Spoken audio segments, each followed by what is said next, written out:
नमस्कार, मैं अभिषेक उपाध्याय। आप देख रहे हैं टॉप सीक्रेट।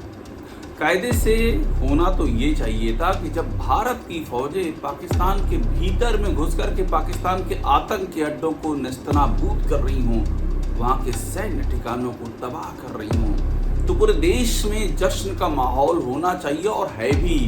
मगर उत्तर प्रदेश से, इस देश के सबसे बड़े राजनीतिक सूबे से इस तरह की खबरें आ रही हैं कि यहाँ पर कुछ ऐसे भी लोग हैं जो पाकिस्तान जिंदाबाद का नारा लगा रहे हैं, जो ये कह रहे हैं कि पाकिस्तान ने जो किया वो ठीक किया, अपने सोशल मीडिया पर लिखने की हिमाकत तक कर रहे हैं। तो सवाल उठ रहा है कि आखिरकार पाकिस्तान के जिहादी जनरल आसिम मुनीर के ये रिश्तेदार कौन हैं और ये किस तरह से पूरे यूपी में सक्रिय हैं? क्या ये कोई संयोग है या फिर कोई प्रयोग है? इसकी तह में जाना इसलिए ज़रूरी है क्योंकि ये जो अलग अलग जगहों से, मैं आपको ये कटिंग इस समय जो अखबार में छपा है वो भी दिखा रहा हूँ। अखबारों में बाकायदा छपा है कि इन लोगों ने नारे लगाए पाकिस्तान के समर्थन में। पाकिस्तान के समर्थन में इन्होंने सोशल मीडिया पोस्ट लिखी, ये छपा हुआ अखबार में और एक्शन भी हुआ है। अब आपको मैं ये रूट बता रहा हूँ कि ये आसिम मुनीर जो पाकिस्तान का जिहादी जनरल है, उसके इतने सारे रिश्तेदार यूपी में ये कहाँ से आ गए? ये पाइपलाइन कहाँ से आ रही है? कौन इनको फंड कर रहा है? कौन इनके पीछे है? और ये क्या किसी प्लानिंग का हिस्सा हैं या सिर्फ ब्रेन वॉश हैं, या कहानी और भी ज़्यादा है? तो इस कहानी के लिए हमको चलना पड़ेगा भारत नेपाल की सीमा पर।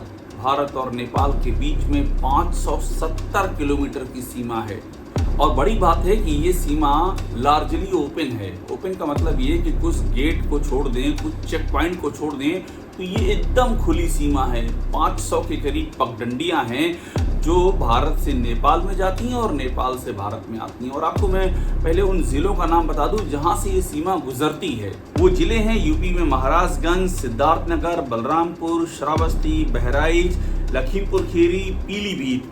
यहाँ से ये पूरी की पूरी 570 किलोमीटर की खुली हुई सीमा गुजरती है और यहीं पर ये खेल चल रहा है। ये भारत में जो इस टाइप के लोग हैं जो पाकिस्तान की जिंदाबाद के नारे लगा रहे हैं, जो एक तरह से ओवरग्राउंड वर्कर या स्लीपर सेल की तरह काम कर रहे हैं, इनको खाद पानी इसी सीमा से मिल रहा है।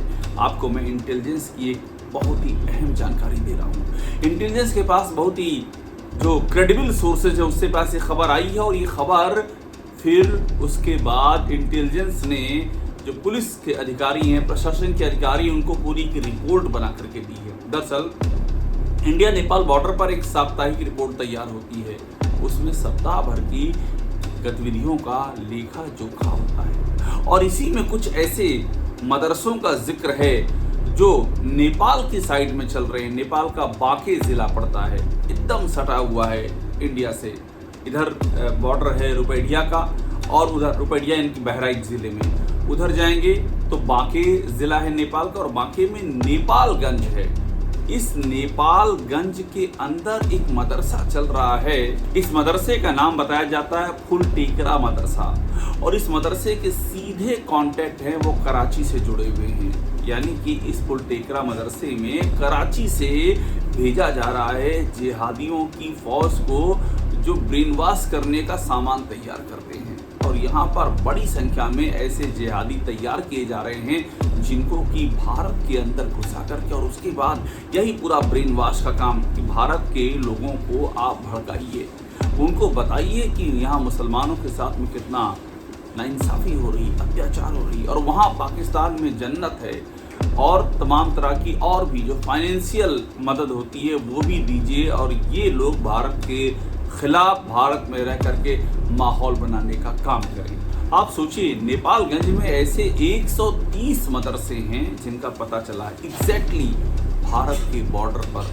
रुपैडिया पार करेंगे, नेपालगंज पहुंच जाएंगे और 130 मदरसे और यहाँ पर इसी जिहाद की ट्रेनिंग हो रही है। ये एग्जैक्ट जानकारी इनकी लोकेशन के साथ में, यहाँ काम करने वाले लोगों के साथ में, जो इनके पीछे हैंडलर हैं कराची और इस्लामाबाद में, उनके नाम, पते, ब्यौरे के साथ में और जो फाइनेंशियल वहाँ से मोटी रकम आ रही है, उसकी भी डिटेलिंग बैंक खातों के साथ में, ये पूरी रिपोर्ट आईबी ने ये दे दिया है पुलिस प्रशासन को एक्शन लेने के लिए। और आप सोचिए, ये जो मैंने बताया आपको 570 किलोमीटर की खुली सीमा है, इससे ही ये जिहाद का तंत्र भारत में एंट्री लेकर के और पूरा ब्रेन वॉशिंग चल रही है। और आप सीमा, मैंने आपको बताया कि ये पीलीभीत, लखीमपुर खीरी से लेकर के और श्रावस्ती, बहराइच, महाराजगंज, इन इलाकों से गुजरती है। यानी कि कोई भी चाहे पूरब हो या पश्चिम हो, कहीं से भी अप्रोच किया जा सकता है।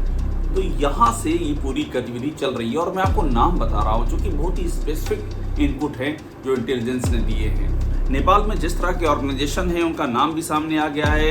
इनमें जमाते मिल्ली इस्लामिया है, नेपाल इस्लामिक युवा संघ है, नेपाल मुस्लिम इत्तेहाद संघ है और इस्लामिक संघ नेपाल है।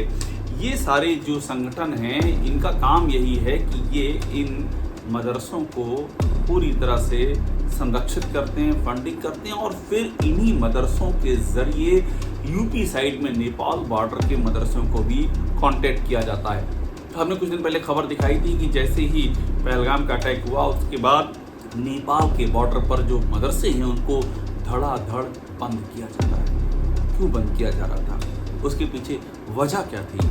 वजह यही थी, इनपुट यही था कि नेपाल से ख़ासतौर पर जो बांका ज़िला है और बांके ज़िले में ये जिस तरह से 130 मदरसों का एक पूरा अम्ब्रेला वहाँ पर इकट्ठा कर लिया गया और उसके सूचना ये है कि ISI से सीधे तार जुड़े हुए हैं, यहाँ से कनेक्ट किया जा रहा है और पूरे उत्तर प्रदेश में ये जो स्लीपर सेल है इसको जनरेट करने की कोशिश की जा रही है। तो ऐसे में जब आप अखबारों में ये देख रहे हैं कि लोग पाकिस्तान जिंदाबाद का नारा लगा रहे हैं, अरेस्ट किया जा रहा है, सोशल मीडिया में खुल करके लिख रहे हैं पाकिस्तान के हक में, तो आप समझ लीजिए कि इसके तार कहाँ से जुड़े हुए हैं और आसिम मुनीर के इंडिया में रिश्तेदारों को कौन शह दे रहा है और ये कितना बड़ा गेम प्लान है। टॉप सीक्रेट को देखते रहिए, लाइक कीजिए, सब्सक्राइब ज़रूर कीजिए।